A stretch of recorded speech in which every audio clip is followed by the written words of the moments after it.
ಇವತ್ತು ಅರಸೀಕೆರೆ ನಗರದವರು ಅರಸೀಕೆರೆ ತಾಲೂಕಿನ ಜನ ಯಾಕೆ ಕಾಂಗ್ರೆಸ್ ಪಕ್ಷಕ್ಕೆ ಮತ ಹಾಕಬೇಕು ಅಂದ್ರೆ, ನಾನು ಕಳೆದ ವಿಧಾನಸಭಾ ಚುನಾವಣೆಯಲ್ಲಿ ನಾನೇನು ಪಕ್ಷಾಂತರವನ್ನು ಮಾಡಿ ಕಾಂಗ್ರೆಸ್ಗೆ ಸೇರಬೇಕಾದಂತ ಕಾರಣ ಎರಡಿದೆ.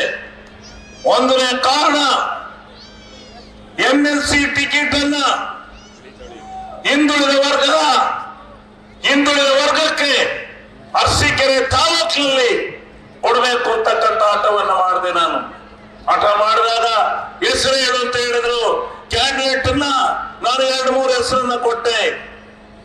ಬಿಳಿ ಚೌಡೇರವರ ಹೆಸರು, ನೀವು ಹಣವೇ ಪ್ರಾಮುಖ್ಯತೆ ಅನ್ನೋದಾದ್ರೆ ನಮ್ಮ ಅರುಣ್ ಕುಮಾರ್ ಅವರನ್ನ ಮಾಡಿ, ಮುಸ್ಲಿಮರು ಮಾಡೋದಾದ್ರೆ ಶನಿವಲ್ಲಾ ಅವರನ್ನ ಮಾಡಿ, ಯಾರು ಬೇಕಾದ್ರೂ ನಮ್ಮಲ್ಲಿದ್ದಾರೆ, ನಾವೆಲ್ಲ ಹೋರಾಟ ಮಾಡಿ ಹಿಂದುಳಿದ ವರ್ಗದವರನ್ನ ಗೆಲ್ಲಿಸ್ತೇವೆ ಅಂತಕ್ಕಂತ ಹೇಳಿದೆ. ಕೊನೆಯವರೆಗೂ ನಿನಗೆ ಸೀಟ್ ಕೊಡ್ತೀನಿ ಅಂತ ಹೇಳಿದ್ರು. ನಿನ್ನ ತಾಲೂಕಿಗೆ ಕೊಡ್ತೇವೆ.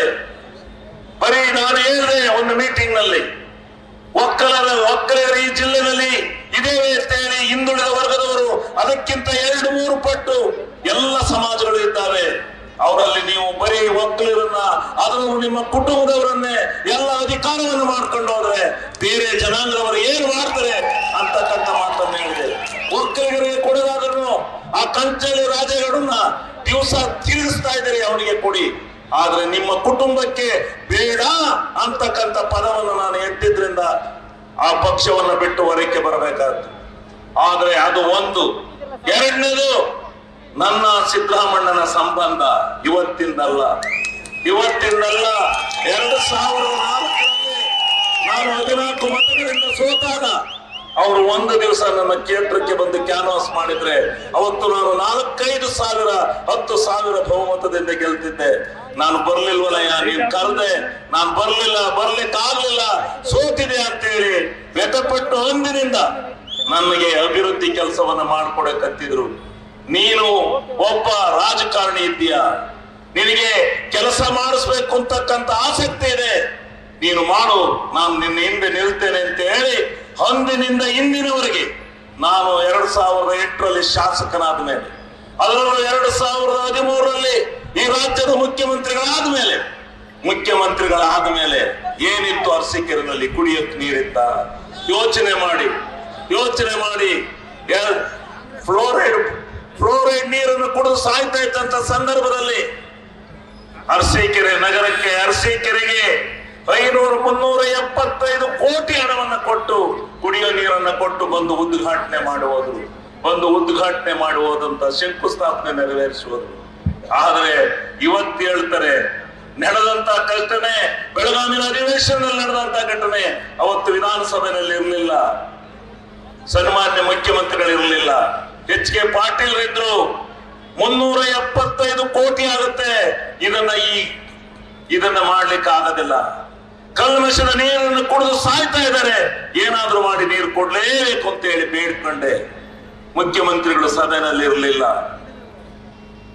ಆಮೇಲೆ ಹೇಳಿದೆ, HK ಪಾಟೀಲ್ ವಿಧಾನಸಭೆಯಲ್ಲಿ ಹೇಳಿದೆ, ಪಾಟೀಲ್ ಸಾಹೇಬ್ರೆ, ಮಣ್ಣಿನ ನೀರನ್ನು ಕುಡಿತಾ ಇದ್ದೀವಿ, ರೋಗ ರುಜಿನಿಗೆ ತುತ್ತಾಗಿದ್ದೇವೆ ಅರಸೀಕೆರೆಯಲ್ಲಿ, ನೀವೇನಾದ್ರೂ ನೀರನ್ನು ಕೊಡೋಕ್ಕಾಗದಿಲ್ಲ ಅಂದ್ರೆ ಒಂದು ಮಾತನ್ನ ಹೇಳಿ ನಾನು ವಿಧಾನಸಭೆಯಿಂದ ಹೊರಗೆ ಹೋಗ್ತಾ ಇದ್ದೇನೆ. ಮತ್ತೆ ಇದೇ ಶಿವಲಿಂಗೇಗೌಡ ಮತ್ತೆ ಅರಸೀಕೆರೆ ನಗರಕ್ಕೆ ಹೋಗೋದಿಲ್ಲ, ಅರಸೀಕೆರೆಗೆ ಶಿವಲಿಂಗೇಗೌಡರ ಹೆಣ ಹೋಗುತ್ತೆ ಅಂತಕ್ಕಂಥ ಮಾತನ್ನ ಹೇಳಿ ನಾನು ಆ ಸಭೆಯಿಂದ ಹೊರಗಲಿಸಿ ಬಂದೆ. ಬೆಳಿಗ್ಗೆ ಇನ್ನು 10 ಗಂಟೆಗೆ ಸಿದ್ದರಾಮಣ್ಣ, ಈ ನಾಡಿನ ಮುಖ್ಯಮಂತ್ರಿ, ನನ್ನಂತ ಒಬ್ಬ ಶಾಸಕನನ್ನ ನೋಡ್ಲಿಕ್ಕೆ ಬೆಳಗಾವಿನಲ್ಲಿ ಆಸ್ಪತ್ರೆಗೆ ಬಂದು ಶಿವಲಿಂಗೇಗೌಡ, ನೀನು ಹೆದರಬೇಡ, ನಾನು ಇಷ್ಟು ಹಣವನ್ನು ಕೊಡ್ತೇನೆ, ನಿನಗೆ 375 ಕೋಟಿ ಹಣವನ್ನು ಕೊಡ್ತೇನೆ, ನೀನು ಮನೆಗೆ ಡಿಸ್ಚಾರ್ಜ್ ಮಾಡಿಸ್ಕೊಂಡು ಅಂತ ಹೇಳಿ ಬಂದು 375 ಕೋಟಿ ಹಣವನ್ನು ಕೊಟ್ಟು ನೀರನ್ನ ಶಂಕುಸ್ಥಾಪನೆಗೆ ಅವರೇ ಬಂದು. ಅಪ್ಪನೂ ಇದ್ರು, ಮಗನೂ ಇದ್ರು. ಇದೇ ಬಸವರಾಜೇಂದ್ರ ಪ್ರೌಢ ಹಳೆ ಮೈಸೂರು ಹೈಸ್ಕೂಲ್ ಮೈದಾನದಲ್ಲಿ ಶಂಕುಸ್ಥಾಪನೆ ನಿಮ್ಮೆಲ್ಲರ ಸಮ್ಮುಖದಲ್ಲಿ ಆಯ್ತು. ಆದ್ರೆ ಇವತ್ತು ನಾಗರಹಳ್ಳಿ ಗ್ರಾಮದಲ್ಲಿ ಭಾಷಣ ಮಾಡ್ಬೇಕಾದ್ರೆ ಹೇಳ್ತಾರೆ, ಪುಣ್ಯಾತ್ಮರು, ಶಿವಲಿಂಗೇಗೌಡಂದು ಏನು ಇಲ್ಲ, ಎಲ್ಲ ನಾವು ಮಾಡಿದ್ದು, ನಮ್ಮಿಂದ ಬಂದದ್ದು ಅಂತ ಹೇಳಿ ಹೇಳ್ತಾರೆ. ಇವ್ರ ಸರ್ಕಾರ, ನಾನು ಶಾಸಕರು 2008 ಆದ್ಮೇಲೆ ಇವ್ರ ಸರ್ಕಾರ ಬಂದದ್ದೇ 11 ತಿಂಗಳು, ಕಳೆದ 11 ತಿಂಗಳು ಮಾತ್ರ 2019 ಇವ್ರು ಹೆಂಗರನಿ ಮಾಡ್ಕೊಡಕ್ಕಾಗತ್ತೆ? 2013, 14, 15 ಇವರ ಯುಗ, ಇವರು ಮುಖ್ಯಮಂತ್ರಿಗಳಾಗಿ ಹಣ ಅಂತೇಳಿ ಒಂದು ಪತ್ರ ಇಟ್ಟಿದ್ರೆ ಯಾರಿಗೆ ಕೊಡ್ತಿದ್ರೋ ಬಿಡ್ತಿದ್ರು, ನನಗೆ ಗ್ರಾಂಟ್ ಅನ್ನ ಬರೆಯರು ಅದನ್ನ ತಂದು ಇಡೀ ಅರಸೀಕೆರೆ ತಾಲೂಕಿನ 530 ಹಳ್ಳಿಗಳನ್ನ ಕಾಂಕ್ರೀಟ್ ರಸ್ತೆ ಮಾಡತಕ್ಕಂತ ಪ್ರಾಮಾಣಿಕ ಕೆಲಸ ಮಾಡಿದ್ದೇನೆ.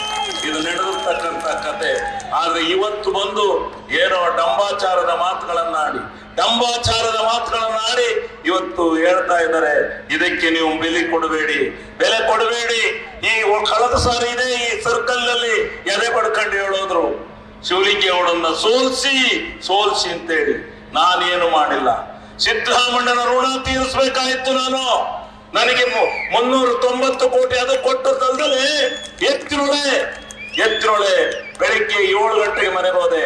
ಹಣ ಚಿಕ್ಕಬಳ್ಳಾಪುರದಲ್ಲಿ ಶಂಕುಸ್ಥಾಪನೆ ಆಗ್ತಾ ಇದ್ರಿ, ನನ್ನ ಅರಸೀಕೆರೆಯನ್ನು ಎತ್ತೊಳಗೆ ಸೇರಿಸ್ಕೊಡ್ಬೇಕು ಅಂತ ಕೇಳಿದೆ. ಸೇರಿಸಿ ವಿಧಾನಸಭೆಯಲ್ಲಿ ಉತ್ತರ ಕೊಡ್ಬೇಕಾದ್ರೆ ಹೇಳಿದ್ರು, ಶಿವಲಿಂಗೇಗೌಡ ನಿನ್ನ ಅರಸೀಕೆರೆಯನ್ನು ಸೇರಿಸಿದಿರಿ ಅಂತೇಳಿ ಕೂಗಿ ಹೇಳಿದ್ರು.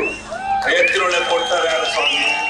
ಇವರು ಅಪ್ಪ ಮಕ್ಕಳು ಅರಸೀಕೆರೆಯನ್ನು ಕಡೆಗಣಿಸಿ ಈ 75 ವರ್ಷದ ರಾಜಕಾರಣದಲ್ಲಿ ಸಂಪೂರ್ಣ ಅರಸೀಕೆರೆಯನ್ನ ನಿಷ್ಕ್ರಿಯ ಮಾಡಿ ಒಂದೇ ಒಂದು ಅಧಿಕಾರನ ಕೊಡ್ಲಿಲ್ಲ, ಒಂದೇ ಒಂದು ನೀರಾವರಿ ಕೊಡ್ಲಿಲ್ಲ, ಇಂಜಿನಿಯರಿಂಗ್ ಕಾಲೇಜ್ ಕೊಟ್ಟಿರ್ಲಿಲ್ಲ. ಹೋರಾಟ ಮಾಡಿ ನಾನು ಇಂಜಿನಿಯರಿಂಗ್ ಕಾಲೇಜ್ ಪಾಲಿಟೆಕ್ನಿಕ್ ಈಗ ಸಿದ್ದರಾಮಣ್ಣ ಅಂತ ತಂದಿದ್ದೇನೆ. ಸಿದ್ದರಾಮಣ್ಣನ ಋಣ ನಮ್ಮ ಮೇಲಿತ್ತು. ಸಿದ್ದರಾಮಣ್ಣ ಹೇಳ್ತಾ ಇದ್ರು, ನಾನು ಈ ಸಾರಿ ಮುಖ್ಯಮಂತ್ರಿ ಆಗ್ಬೇಕು, ಬತ್ತಿ ಇಲ್ವಯ್ಯ ನೀನು? ವಿಧಾನಸೌಧದಲ್ಲಿ ಮಾತ್ರ ಶಿವಲಿಂಗೇಗೌಡ ಎಲ್ಲಾರು ಮಾಡಿಕೊಟ್ರ ಈ ಸಿದ್ದರಾಮಣ್ಣ ಅಂತ ಹೇಳ್ತೀಯ, ಬರೀ ನಾನು ಮುಖ್ಯಮಂತ್ರಿ ಆಗ್ಬೇಕು, ನೀನು ಬರಬೇಕು ಅಂದ್ರು. ಯಾರನ್ನು ಕೇಳಿದ್ರೆ ಸಿದ್ದರಾಮಣ್ಣಿಂದ ಹೋಗಿದ್ದೇನೆ. ಹೇಳ್ತಾರಂತೆ ಮೊನ್ನೆ ನಾಗರಹಳ್ಳಿಲಿ ಹೋಗಿ ಇದಕ್ಕೂ ಚಿಪ್ ಕೊಟ್ಟಾರ, ಅವ್ನಿಗೆ ಎಲ್ಲಿ ಮಂತ್ರಿ ಕೊಟ್ಟಾರೆ ಅಂತ. ನಾನು ಹೇಳ್ತೇನೆ ಅವ್ರಿಗೆ, ಇದೇ ಸಭೆಯಲ್ಲಿ ಹೇಳ್ತೇನೆ, ನಾನು ಮಂತ್ರಿ ಆಗೋದನ್ನ ತಪ್ಸಕ್ಕೆ ನಿಮ್ಮ ಅಪ್ಪ ಮಕ್ಕಳಿಂದ ಸಾಧ್ಯ ಇಲ್ಲ. ಸಿದ್ದರಾಮಣ್ಣನ ಆಶೀರ್ವಾದದಿಂದ ನಾನು ಮಂತ್ರಿ ಆಗ್ತೇನೆ. ಅದನ್ನ ನನಗೆ ಮಾತು ಕೊಟ್ಟಿದ್ದಾರೆ ಮುಂದಿನ ಎಕ್ಸ್ಪೆನ್ಷನ್ ಅಲ್ಲಿ. ನೀವು ಅರಸೀಕೆರೆ ಹಾಸನ ಜಿಲ್ಲೆನಲ್ಲಿ ಬರೀ ಒಳನರಸೀಪುರದಲ್ಲಿ ಮಂತ್ರಿ ಆಗ್ತಾ ಇದ್ದಾರೆ. ಅದನ್ನ ತಪ್ಪಿಸ್ಬೇಕು ಅಂತಕ್ಕಂಥದ್ದಿದ್ರೆ ಶ್ರೇಯಸ್ ಪಟೇಲ್ ರವರನ್ನ ಅತ್ಯಧಿಕ ಬಹುಮತದಿಂದ ಗೆಲ್ಲಿಸಿದ ಮೇಲೆ ನಾನು ಮಂತ್ರಿ ಆಗ್ತೇನೆ. ನೀನು ಯಾವುದು ಚಿಂತೆ ಬೇಡಿ, ಎಲ್ಲಿ ನಿಮ್ಗೇನ್ ಕೊಟ್ರ ಅಂತೇಳಿ ನೀವು ಹಂಗಿಸ್ಬೇಡಿ. ನೀವು ಅದ್ರ ಕತೆಗೆ ಹೋಗ್ಬೇಡಿ. ಸಿದ್ದರಾಮಣ್ಣ ಹಾಸನದಲ್ಲೂ ಮಾತು ಕೊಟ್ಟಿದ್ದಾರೆ, ಎಲ್ಲದಲ್ಲೂ ಮಾತು ಕೊಟ್ಟಿದ್ದಾರೆ, ಅವ್ರು ಮಾಡ್ತಾರೆ. ಆಗುತ್ತೆ. ಅರಸೀಕೆರೆ ನಿಮ್ಮ ಬಹುದಿನದ ಕನಸು ಏನಿದೆ ಅದು ಆಗುತ್ತೆ ಅಂತಕ್ಕಂಥ ಮಾತನ್ನು ನಾನು ಈ ಸಂದರ್ಭದಲ್ಲಿ ಹೇಳಿ, ಇನ್ನ ಗ್ಯಾರಂಟಿ 5 ಗ್ಯಾರಂಟಿಗಳನ್ನ ಕೊಟ್ಟಂತ ಪುಕ್ಕಟ್ಟೆ ಹೇಳಲ್ಲ. ಸಿದ್ದರಾಮಣ್ಣ ಡಿ.ಕೆ. ಶಿವಕುಮಾರ್ ಅವರು ಸಹಿ ಮಾಡಿ ಪತ್ರ ಮನೆಗೆ ಗ್ಯಾರಂಟಿ ಕಾರ್ಡ್ ಕೊಟ್ರು. ಗ್ಯಾರಂಟಿ ಕಾರ್ಡ್ ಆ ಗ್ಯಾರಂಟಿ ಕಾರ್ಡ್ ಅಲ್ಲಿ 5 ಗ್ಯಾರಂಟಿ ಕಾರ್ಡ್ ಅಲ್ಲಿ ಬರೆದಿತ್ತು, ನಿಮ್ಮೆಲ್ಲರ ಆಶೀರ್ವಾದ ಬಲದಿಂದ ನಮ್ಮ ಸರ್ಕಾರ ಏನಾದ್ರು ಅಧಿಕಾರಕ್ಕೆ ಬಂದ್ರೆ ಈ 5 ಗ್ಯಾರಂಟಿಗಳನ್ನು ನಾವು ಈಡೇರಿಸ್ತೇವೆ ಅಂತೇಳಿ ಸಿದ್ದರಾಮಣ್ಣ ಮಾತು ಕೊಟ್ಟಿದ್ರು. ಆ ಮಾತಿನಂತೆ 1ನೇ ಗ್ಯಾರಂಟಿ ಇಡೀ ಕರ್ನಾಟಕ ರಾಜ್ಯದಲ್ಲಿರ್ತಕ್ಕಂಥ ಎಲ್ಲ ಮಹಿಳೆಯರಿಗೆ, ಇಡೀ ಕರ್ನಾಟಕ ರಾಜ್ಯದ ಯಾವುದೇ ಮೂಲೆಯಲ್ಲಿ ಬಸ್ ನಲ್ಲಿ ಫ್ರೀ ಹೋಗ್ತಕ್ಕಂಥ ಗ್ಯಾರಂಟಿಯನ್ನು 1ನೇದು ಕೊಟ್ರು. 2ನೇದು ಇಡೀ ಕರ್ನಾಟಕ ರಾಜ್ಯದ ಎಲ್ಲ ಮನೆಗಳಿಗೆ 200 ಯೂನಿಟ್ ಅವರಿಗೆ ಕರೆಂಟ್ ಫ್ರೀ ಕೊಟ್ರು.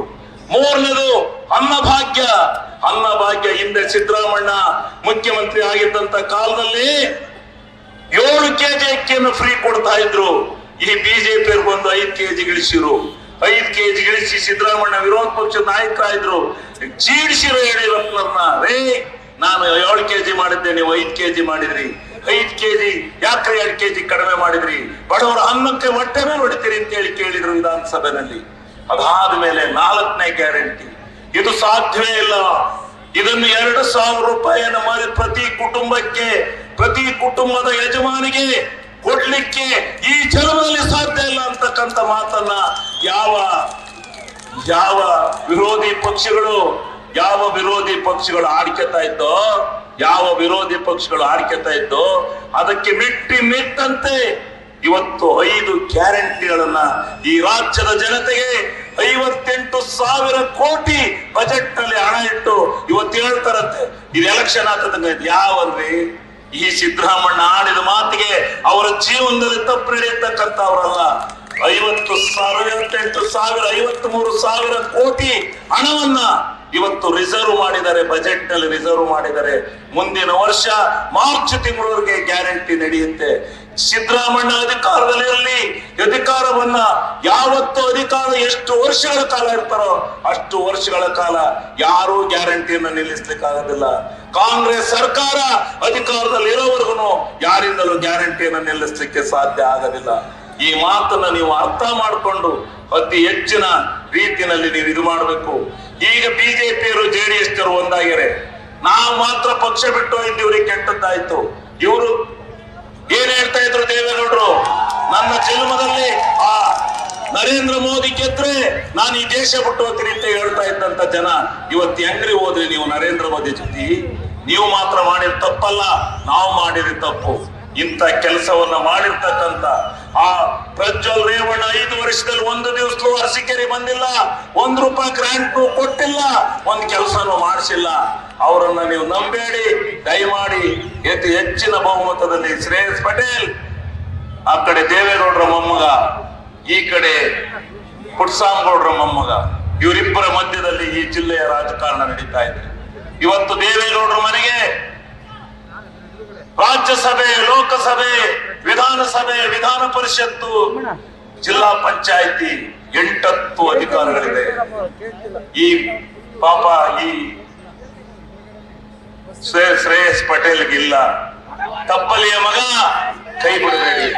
ಅವರ ತಾಯಿ ಅನುಪಮಾರವರು ಬಂದಿದ್ದಾರೆ. ಅವರು ನಿಮ್ಮನ್ನ ಶರಗೊಡ್ಡಿ ಕೇಳ್ತಾ ಇದ್ದಾರೆ, ಮತಯಾಚನೆ ಮಾಡ್ತಾ ಇದ್ದಾರೆ.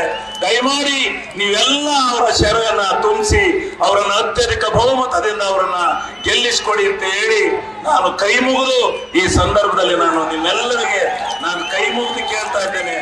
ನಿಮ್ಮೆಲ್ಲರೂ ದಯಮಾಡಿ ಅತಿ ಹೆಚ್ಚಿನ ಬಹುಮತವನ್ನ ಕೊಟ್ಟು ಆಶೀರ್ವಾದ ಮಾಡಬೇಕು ಅಂತ ಹೇಳಿ ನಿಮ್ಗೆ ಕೈ ಜೋಡಿಸಿ ಸಾಷ್ಟಾಂಗ ಪ್ರಣಾಮಗಳನ್ನ ಮಾಡ್ತಾ ಇದ್ದೇನೆ.